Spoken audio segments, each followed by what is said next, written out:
आज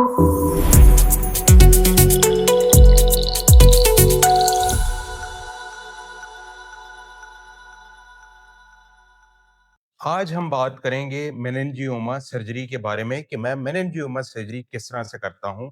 इस वीडियो में मैं आपको बताऊँगा कि प्लानिंग से लेकर डिस्चार्ज तक मेनिंजियोमा सर्जरी के अंदर क्या-क्या किया जाता है। आजकल के दौर में इंटरनेट और सोशल मीडिया की वजह से हर बंदे में अवेयरनेस आ चुकी है और हर बंदा ये चाहता है कि उसको ऑपरेशन में रिजल्ट्स मिलेंगे। वो पूरी दुनिया के रिजल्ट्स देखते हैं और वो एक्सपेक्ट करते हैं कि वही चीज़ उन्हें पाकिस्तान में मिले। मेरे पेशेंट्स में अल्हम्दुलिल्लाह जब हम ऑपरेट करते हैं, अल्लाह के फ़ज़ल से बहुत आउट क्लास रिज़ल्ट्स आते हैं। ये रिज़ल्ट्स मेनिंजियोमा के अंदर जो कि एक ब्रेन ट्यूमर है, मैं किस तरह अचीव करता हूँ, आज आपको तफ़सील से बताऊँगा। आप मेरे साथ रहिएगा ताकि आपको पता चल सके कि मेनिंजियोमा सर्जरी उसको सेफ़ किस तरह बनाया जाता है, उसमें रिज़ल्ट्स कैसे लिए जाते हैं। अच्छा जी, अब पहला स्टेप है, आपने एमआरआई कराया है, एमआरआई के ऊपर मेनिंजियोमा निकला है। अब आपको सर्जरी एडवाइस की गई है और आप मेरे से कंसल्ट करने के लिए आते हैं, ओपिनियन लेने के लिए कि जी ऑपरेट किस तरह से होगा। आपकी एमआरआई रिव्यू होती है, आपकी क्लिनिकल न्यूरोलॉजी को मैं असेस करता हूँ, आपकी चीज़ें देखते हैं और आपसे फिर तफसील से बात होती है, 1 टू 1 कि मेनिंजियोमा सर्जरी में हम किस तरह से आगे लेके चलेंगे। अगर तो मेनिंजियोमा का साइज़ छोटा है और आपको कोई सिग्निफिकेंट सिम्पटम्स नहीं आ रहे, तो उसको ऑब्ज़र्व भी किया जा सकता है। उसकी आपको हर 6-6 महीने बाद एमआरआई करानी होती है। लेकिन अगर मेनिंजियोमा एलोक्वेंट एरिया पे पड़ा हुआ है, प्रेशर सिम्पटम्स कॉज़ कर रहा है, आपको न्यूरोलॉजिकल डेफ़िसिट हो रहा है या मेनिंजियोमा का साइज़ बहुत ज़्यादा बड़ा हो गया, तो उस वक़्त फिर सर्जरी एक नेसेसिटी होती है। आप तशरीफ़ लाते हैं, आपको इवैल्यूएट करते हैं, उसके बाद आपकी एक डिटेल्ड हिस्ट्री होती है। ब्रेन ट्यूमर सर्जरी की प्लानिंग में एक बहुत इंपॉर्टेंट स्टेप होता है, वो होता है पेशेंट की हिस्ट्री। हिस्ट्री में रूटीन हिस्ट्री के अलावा हम पेशेंट से इंक्वायर करते हैं कि कोई फ़ैमिलियल हिस्ट्री कैंसर वगैरह की, पहले कोई हॉस्पिटलाइज़ेशन या पहले कोई ऑपरेशन आपका हुआ हो, उसके अलावा कोई खून पतला करने वाली दवाई आप खा रहे हों, कोई ब्लीडिंग डिसऑर्डर, ये सारी चीज़ें जो होती हैं हमारी इस सर्जरी को सेफ बनाती हैं। दिल की तकलीफ, शुगर, दमा, इस तरह की बीमारियों के बारे में तफ़सील से पूछा जाता है। जब ये कर लेते हैं तो सर्जरी फिर प्लान हो जाती है और हमें आइडिया होता है कि आगे पेशेंट की रिकवरी किस तरह से हो। नेक्स्ट स्टेप, अब पेशेंट की एमआरआई भी अवेलेबल है, सारी चीज़ें अवेलेबल हैं, पेशेंट अब सर्जरी कराना चाहता है। अब आप लोगों ने डिसाइड कर लिया है कि आप लोगों ने मेनिंजियोमा का ऑपरेशन कराना है और मेरे से कराना है। आप राब्ता करते कहते हैं डॉक्टर साहब हमने ऑपरेट कराना है। आपका पेशेंट आता है, उसकी हम सबसे पहले एक सीटी ब्रेन विद आईवी कंट्रास्ट कराते हैं और सीटी एंजियोग्राफी ब्रेन कराते हैं। सीटी ब्रेन विद आईवी कंट्रास्ट में हमें पता चल जाता है, वो जो हमारा रेडियोलॉजिस्ट अब इस पे रिपोर्ट करता है आपकी एमआरआई से कंपेयर करके कि आया मेनिंजियोमा का साइज़ सेम है या बढ़ गया है। और सीटी एंजियोग्राफी ब्रेन पे उसकी वास्कुलैरिटी का पता चलता है, ये सर्जिकल प्लानिंग में बहुत ज़रूरी है। बाज़ औक़ात अगर ट्यूमर हाइली वास्कुलर हो, तो हम ट्यूमर को ऑपरेशन से पहले एम्बोलाइज़ करते हैं। एम्बोलाइज़ेशन इंटरवेंशनल रेडियोलॉजी का एक मखसूस प्रोसीजर है, मैं उसपे तफ़सील में नहीं जाऊँगा, लेकिन उससे ये होता है कि ट्यूमर का साइज़ श्रिंक होता है। एम्बोलाइज़ेशन ऑपरेशन से पहले करना ज़रूरी होता है और इस पे बड़ी अच्छी आउटकम होती है। लेकिन अगर आपका ट्यूमर अब एम्बोलाइज़ हो गया है, तो आपको अगले 24 से 48 घंटों में ऑपरेशन कराना है। ट्यूमर एबोलाइज़ हो गया, उसके बाद पेशेंट की हम ये डिसाइड करते हैं कि आया हमें इस पे अब नेविगेशन की ज़रूरत है या नहीं। ज़्यादातर ट्यूमर्स के अंदर हम नेविगेशन यूज़ करते हैं, जो आपकी सर्जरी को ज़्यादा सेफ बनाती है। न्यूरो नेविगेशन जो है, वो गूगल मैप्स होती है ब्रेन की। बड़ी ज़बरदस्त किस्म की एक इक्विपमेंट है, ये प्रिसाइज़ली हमें बताती है कि ट्यूमर कहाँ पे पड़ा हुआ है। ऑपरेशन के दौरान एक पेन की तरह का इंस्ट्रूमेंट हमारे हाथ में होता है, वो आपके ट्यूमर के ब्रेन के ऊपर रख के या ट्यूमर के एरिया को रख के हम नेविगेशन गाइडेड उस पे एक्सीजन कर रहे होते हैं। हमें नज़र भी आ रहा होता है, लेकिन नेविगेशन हमें मज़ीद प्रिसाइज़ बता देती है, स्पेशली उस जगह पे जहाँ पे कॉर्नर्स हों, ब्रेन और ट्यूमर के इंटरफ़ेस हो या टिश्यू मिक्स अप हो और हमें समझ ना आ रही हो कि क्या ये ब्रेन टिश्यू है या ट्यूमर है। बाज़ औक़ात ऐसे होता है ऑपरेशन के दौरान, वहाँ पे नेविगेशन स्टेप इन करती है। अब नेविगेशन के लिए भी स्पेशलाइज़्ड एमआरआई होती है, वो हमारे हॉस्पिटल में फैसिलिटी अवेलेबल है, हम वो भी कराते हैं। पेशेंट का ऑपरेशन से पहले उसे दाखिल करते हैं। जैसे सुबह ऑपरेट होना है तो शाम को पेशेंट दाखिल होगा, उनका ब्लड वर्क सारा पूरा हो चुका है, एनेस्थीसिया से असेसमेंट हो चुकी है। खून की 2 बोतलों का पेशेंट का अरेंज होता है, पेशेंट का हेड शेव किया जाता है जहाँ पे ऑपरेट करना होता है। पेशेंट बाथ लेता है, उसके बाद सुबह जो होता है हम अर्ली मॉर्निंग आपका ऑपरेशन शुरू करते हैं। इस पे पेशेंट की एम्बोलाइज़ेशन भी हो चुकी है। इस स्टेज पे जो है पेशेंट की जो है नेविगेशन गाइडेड एमआरआई भी हो चुकी है। अब थिएटर में हमारा काम शुरू होता है। पेशेंट को बेहोश किया जाता है, पेशेंट की बीपी मॉनिटरिंग के लिए आर्टीरियल लाइन डाली जाती है। उसके बाद पेशेंट की पोज़ीशन बनाई जाती है, पेशेंट को पेन ड्रेप किया जाता है, एंटीबायोटिक दी जाती है। उसके बाद स्कल के एक मखसूस एरिया को हम नेविगेशन के थ्रू मार्क करते हैं कि हमने इसे खोलना है। वहाँ पे सुन्न करने वाला इंजेक्शन लगाया जाता है जो ब्लीडिंग को मिनिमाइज़ करता है, फिर वहाँ पे हम कट लगाते हैं। कट लगाने के बाद नीचे जो बोन उसकी डायसेक्शन करते हैं, टिश्यू को अलग करते हैं, जो पट्ठे और मांस है उसको हड्डी से हटाते हैं, नीचे हड्डी होती है। हड्डी के ऊपर एक ड्रिल के ज़रिए छोटा-सा सुराख करके फिर एक इंस्ट्रूमेंट होती है, उसे क्रेनियोटोम बोलते हैं। पहले वक़्तों में ये होता था कि हडसन ब्रेस यूज़ करके हड्डी खोली जाती थी या उसको तोड़ा जाता था हड्डी को, अब ऐसे नहीं होता। ड्रिल के ज़रिए छोटा-सा सुराख किया जाता है, क्रेनियोटोम के ज़रिए हड्डी का एक उस पे लाइन बनाई जाती है और एक विंडो बना के वो हड्डी उठा लेते हैं। उस हड्डी को हम साइड पे एक सलाइन वाले बाउल के अंदर रख देते हैं क्योंकि वापस से हमने फिक्स करनी है आपके सिर के अंदर। नीचे होता है ड्यूरा। ड्यूरे के नीचे पड़ा होता है मेनिंजियोमा। ड्यूरा बेसिकली वो कवरिंग होती है जो आपके ब्रेन को कवर कर रही होती है। अब ड्यूरा खोलने से पहले जो छोटे-मोटे ब्लीडर्स होते हैं उनको पकड़ते हैं, कॉर्नर्स को सिक्योर करते हैं, स्पाइन स्टोन जो एक हीमोस्टैटिक मटेरियल है वो रखते हैं। जब एक दफ़ा हमारी तसल्ली हो जाती है कि कोई ब्लीडिंग नहीं है, ठीक है, फील्ड क्लियर है, तो फिर ड्यूरामेट्रिक खोलते हैं। ड्यूरा खोलना बहुत डेलिकेट काम है। ड्यूरा खोलने से पहले हम माइक्रोस्कोप लगाते हैं। माइक्रोस्कोप के नीचे देखते हुए ड्यूरा खोलते हैं क्योंकि उसपे हमें 3 टाइम्स, 4 टाइम्स जितनी मैग्नीफिकेशन चाहिए वो नज़र आ रही हो। इस पे स्पेशलाइज़्ड इक्विपमेंट होती है जिससे ड्यूरा खुलता है, वो सीज़र होती है, ड्यूरा खुल गया। बाज़ औक़ात केसेज़ में ये होता है कि मेनिंजियोमा ड्यूरा के साथ अटैच होता है। अगर तो ऐसा होता है तो फिर उस मेनिंजियोमा को एक इंस्ट्रूमेंट के साथ डायसेक्ट कर के आहिस्ता-आहिस्ता ड्यूरे से अलग करते हैं। ड्यूरा खोल के उसे साइड पे किया, उसके बाद ड्यूरा साइड पे हो गया, अब मेनिंजियोमा जो है वो ड्यूरे के साथ अटैच नहीं है, वो ब्रेन मैटर के अंदर कहीं पे पड़ा हुआ है। तो नेविगेशन रख के हम देखते हैं कि कहाँ पे मेनिंजियोमा पड़ा है और वहीं से फिर जो होता है, सल्काई के अंदर हम जो होता है ब्रेन को खोलना शुरू करते हैं आहिस्ता-आहिस्ता, ब्रेन टिश्यू को बचाते हुए। अब ये सारा काम माइक्रोस्कोप के नीचे हो रहा है। ये ऐसे नहीं है कि जनाब आपका हम ब्लाइंडली करें।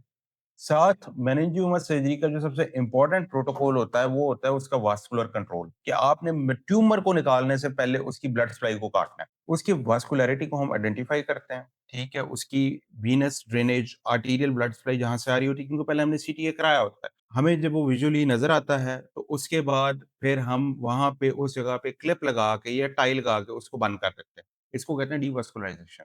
डीवास्कुलराइज़ेशन के बाद ट्यूमर के इर्द-गिर्द हम एक प्लेन बनाते हैं आहिस्ता-आहिस्ता, कि ये ट्यूमर हमें एक प्लेन दे। जितना ईज़िली प्लेन बन सकता है, उतना हम ईज़िली उसको बनाते हैं और उसके आगे फिर ट्यूमर की डायसेक्शन को लेके चलते हैं। इमेजिन करें जैसे ब्रेन का स्ट्रक्चर है वो अखरोट की तरह होता है, जैसे उसके ऊपर लाइनें होती हैं, तो लाइनें वो जो डेप्थ वाला पार्ट होता है ना, वहाँ से हम ब्रेन को खोलना शुरू करते हैं। अब खैर मेनिंजियोमा की मैंने आपको बता दिया, हम उसकी एक वास्कुलर प्लेन बना लेते हैं, उसके इर्द-गिर्द कोशिश ये होती है कि ट्यूमर को नॉर्मल ब्रेन टिश्यू से अलग करें। यहाँ पे जो होता है न्यूरो नेविगेशन हमारे साथ काम कर रही होती है, माइक्रोस्कोप के अंडर हम काम कर रहे होते हैं। ट्यूमर को हमने एक साइड से उसकी वास्कुलैरिटी कट ऑफ कर दी है, अब यहाँ पे नॉर्मल ब्रेन से भी सेपरेट कर दिया है। नेक्स्ट स्टेप होता है ट्यूमर को आहिस्ता-आहिस्ता निकालना, उसे कहते हैं डिबल्किंग। ट्यूमर की हम बायोप्सी लेते हैं, उसे आहिस्ता-आहिस्ता निकालना शुरू करते हैं। बायोप्सी लेने के बाद यहाँ पे आता है कूज़ा। बाज़ औक़ात कूज़ा जो होता है वो काम नहीं करता, तो हमें फिर उसपे पुराने तरीके से चलना पड़ता है। यहाँ पे आता है कूज़ा का रोल। कूज़ा जो होता है वो ट्यूमर डिबल्किंग में बहुत हेल्प करता है। बाज़ औक़ात मैंने ट्यूमर इतना सख्त होता है, कैल्सिफ़ाइड होता है कि उसपे कूज़ा नहीं चल सकता, तो उसपे फिर पुराने तरीके से ट्यूमर निकालना होता है। अब हम ट्यूमर माइक्रोस्कोप के अंडर देख के ट्यूमर निकाल रहे हैं आहिस्ता-आहिस्ता और नेविगेशन हमें बता रहा है कि ट्यूमर इतना निकल चुका है, इतना पीछे रहता है। ये नेविगेशन का रोल है। ट्यूमर निकल रहा है आहिस्ता-आहिस्ता, स्टेप बाय स्टेप। ब्लीडिंग दरमियान में अगर कुछ छोटी-मोटी हो तो हमें माइक्रोस्कोप पे नज़र आती है। इवन एक कतरा भी ब्लड का जो होता है वो 20 गुना बड़ा होके नज़र आता है। तो उसको जो होता है हम आहिस्ता-आहिस्ता कंट्रोल करते हैं, हीमोस्टेसिस को सिक्योर करते हैं। ट्यूमर उसपे जो होता है आहिस्ता-आहिस्ता चंक बाय चंक निकालते जाते हैं। ट्यूमर निकल गया, नॉर्मल ब्रेन सामने आ गया, हीमोस्टेसिस सिक्योर कर दी। अब ये बात मैंने आपको बड़ी ईज़ी होके बताई है कि जी ये इतना आसान सा काम है, ये हमारा इस काम पे 3 से 4 घंटे लगते हैं। नेविगेशन के ज़रिए हम देखते हैं कि कोई आया ट्यूमर का पार्ट रह तो नहीं गया। ये नेविगेशन पे चीज़ें हमें नज़र आ जाती हैं। जब ये चीज़ें एक दफ़ा क्लियर हो जाती हैं, तो उसके बाद हम एनेस्थीसिया वालों से कहते हैं कि आप इसको उस ब्लड प्रेशर पे लेके आएँ जिस पे आपने अंडर किया था, यानी normal blood pressure. Blood pressure normal करते हैं, हम ऑब्ज़र्व करते हैं कि कोई ब्लीडिंग तो नहीं हो रही। उसके बाद हीमोस्टैटिक एजेंट रखते हैं, ब्रेन को उसके वॉश करते हैं, हीमोस्टैटिक एजेंट रखते हैं और उसके बाद ड्यूरा को हम क्लोज़ कर देते हैं। बाज़ औक़ात ये होता है कि मेनिंजियोमा जो होता है वो ड्यूरे के साथ अटैच होता है, तो हमें फिर वो ड्यूरा का पीस निकालना पड़ता है और आर्टिफ़िशियल ड्यूरा वहाँ पे लगाना पड़ता है। नेक्स्ट स्टेप इसमें ये होता है कि बोन फ्लैप को वापस रखना है, बोन वापस रखते हैं, उसके बाद उसे मेटल के क्लैंप्स के साथ वहाँ पे टाई करते हैं, वहाँ पे फिक्स कर देते हैं। ड्रिल होती है, मेटल क्लैंप्स होते हैं और उसपे स्क्रू लगते हैं, छोटे-छोटे, जो पता भी नहीं चलता। उसके बाद स्किन को क्लोज़ करते हैं, लेकिन इससे पहले नीचे एक ड्रेन डाल मेनिंजियोमा सर्जरी में सबसे इम्पोर्टेंट स्टेप्स मैंने आपको बता दिए थे, ये सारा हो गया, ब्लीडिंग कोई नहीं हुई, स्कल को क्लोज़ किया है और ड्रेन रखी है जो बोन के ऊपर होगी, स्किन को क्लोज़ किया है। स्किन क्लोज़ करने के बाद पेशेंट की ड्रेसिंग हुई है और पेशेंट को हमने एनेस्थीसिया वालों के हैंडओवर कर दिया कि पेशेंट को उठाएँ। तो पेशेंट को उठाते हैं, पेशेंट जो होता है जैसे होश में आता है, हम उसे थिएटर में भी ऑब्ज़र्व करते हैं या यूजुअली मैं बैठा होता हूँ या मेरी टीम का कोई बंदा बैठा होता है पेशेंट के सिर पे। उसके बाद पेशेंट को आईसीयू के अंदर शिफ्ट किया जाता है। पेशेंट जब आईसीयू के अंदर चला जाता है, वहाँ पे मॉनिटर होता है। वहाँ पे इसे ऐसे नहीं है कि हमने पेशेंट को वेंट पे भेजा है या कुछ और, मेनिंजियोमा सर्जरी के बाद पेशेंट जाग रहा होता है। लेकिन आईसीयू में मॉनिटरिंग ज़रूरी होती है, पहले 24 घंटे बड़े क्रिटिकल होते हैं। कोई भी प्रॉब्लम हो सकता है, मिर्गी का दौरा हो सकता है, ब्लीडिंग हो सकती है, इसके लिए आईसीयू में रखना ज़रूरी होता है और अगर खुदा ना खास्ता ऐसा हो तो हम वहीं पे होते हैं। लेकिन अल्हम्दुलिल्लाह 24 घंटे के बाद पेशेंट को हम वार्ड में शिफ्ट कराते हैं। पेशेंट का सीटी होता है, सीटी पे हम देखते हैं क्या सूरत-ए-हाल है और पेशेंट को हम चलना-फिरना अलाउ करते हैं, खाना-पीना अलाउ करते हैं और उसके बाद पेशेंट जो होता है, वो डिस्चार्ज हो जाता है। उसको 2 से 3 दिन रख के हम डिस्चार्ज कर देते हैं। उसकी बायोप्सी भेजी जाती है, बायोप्सी के ऊपर कन्फर्म होता है मेनिंजियोमा का ग्रेड। अगर तो लो ग्रेड मेनिंजियोमा है, तो उस पे कुछ भी नहीं करना। लेकिन अगर हाई ग्रेड आता है, तो फिर हम एक दफ़ा ऑन्कोलॉजिस्ट से ओपिनियन ले लेते हैं कि आप बताइए इस पे फर्दर क्या ट्रीटमेंट करनी है। एक चीज़ ज़हन में रखिएगा, ये सर्जरी आज से 20-30 साल पहले की तरह नहीं है कि जहाँ पे बेतहाशा खून लॉस होता था। कि जहाँ पे जो होता था, पेशेंट ब्लीड करते-करते टेबल पे मर जाता था। ये मॉडर्न न्यूरोसर्जरी, पेशेंट से हम ब्लड ज़रूर अरेंज कराते हैं, लेकिन उसकी ज़रूरत नहीं पड़ती। ऑपरेशन के बाद पेशेंट की हम एक सीटी कराते हैं, एक सीबीसी कराते हैं, एक सीरम इलेक्ट्रोलाइट कराते हैं।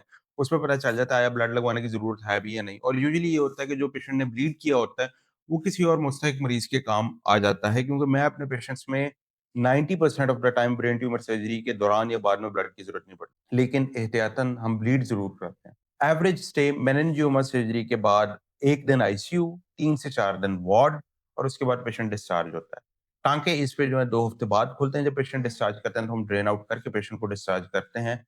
पेशेंट को एंटी एपिलेप्टिक्स पे भेजा जाता है, आईवी एंटीबायोटिक्स पे भेजा जाता है और ये सारी चीज़ें जो होती हैं, ये आपकी आउटकम को बहुत बेहतर बनाती हैं। जो इक्विपमेंट, जो गैजेट्स, जो न्यूरोसर्जरी का सामान बाहर की दुनिया में अवेलेबल है, वो पाकिस्तान में अवेलेबल है। जो आईसीयू केयर बाहर की दुनिया में अवेलेबल है, वही पाकिस्तान में अवेलेबल है। उन्हीं कंपनियों का आईसीयू का सामान, उन्हीं कंपनियों की इक्विपमेंट हमने लेके रखी हुई है जो बाहर अवेलेबल है।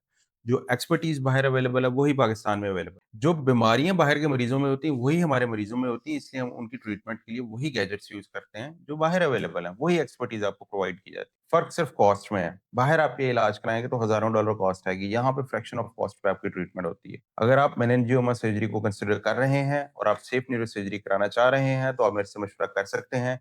मैं integrated medical care hospital Lahore और सलीम मेमोरियल हॉस्पिटल लाहौर पे अपनी सर्विसेज़ प्रोवाइड करता हूँ। मेरी वीडियो देखने का शुक्रिया। आप इस वीडियो को लोगों के साथ शेयर करें ताकि आगाही पैदा हो, क्योंकि हम जहालत का मुकाबला आगाही से करते हैं। मेरा नाम डॉक्टर अम्मार अनवर है, मैं न्यूरो स्पाइन सर्जन हूँ और मैं ब्रेन और स्पाइन की मसाइल का जदीद तरीन तरीकों से इलाज करता हूँ, अगर सर्जरी इंडिकेटेड हो तो।